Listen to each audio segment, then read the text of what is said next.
vamos dizer assim, uma definição de um calvinista.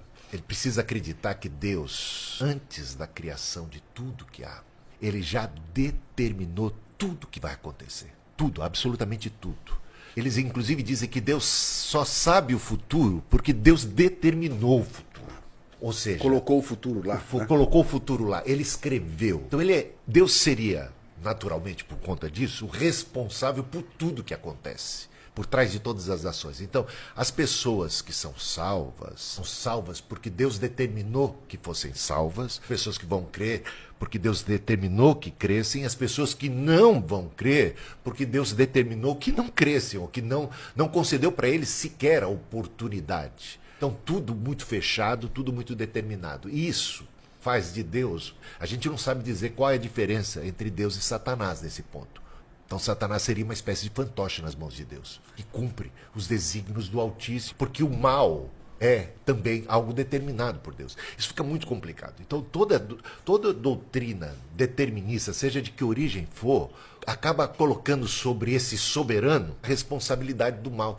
E, por outro lado, ela acaba tirando a responsabilidade de uma criatura que nasce sem a menor aptidão para a fé. Porque é isso que eles dizem. As pessoas que, quando nascem, elas não têm aptidão alguma para a fé. Elas não podem discernir a voz de Deus, não podem compreender as coisas espirituais, elas estão mortas num sentido absoluto. Elas precisam, olha só, olha o que o calvinismo diz, elas precisam ressurgir espiritualmente. Deus precisa dar para elas, de antemão, a regeneração, que é o meio pelo qual elas estarão vivas, aptas para crer. Eles então eles ensinam que a regeneração precede a fé. O que a Bíblia ensina, o contrário, né? Você pode ver passagens e mais passagens onde a fé precede a fé. Olha, essas coisas foram escritas para que vocês possam crer, e crendo vocês tenham vida em seu nome. A vida em seu nome se dá por meio da fé.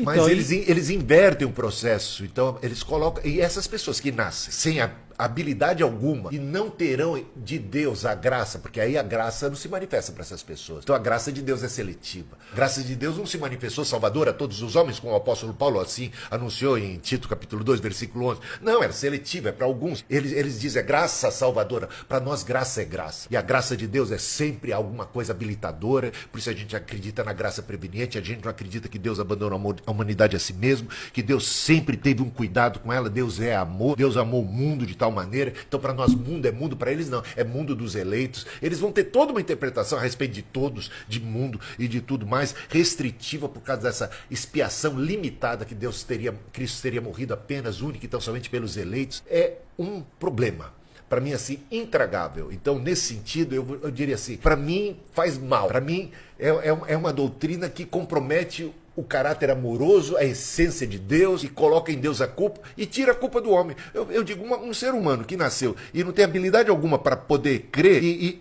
que culpa ele tem de não crer? Então eu realmente acho isso muito complicado.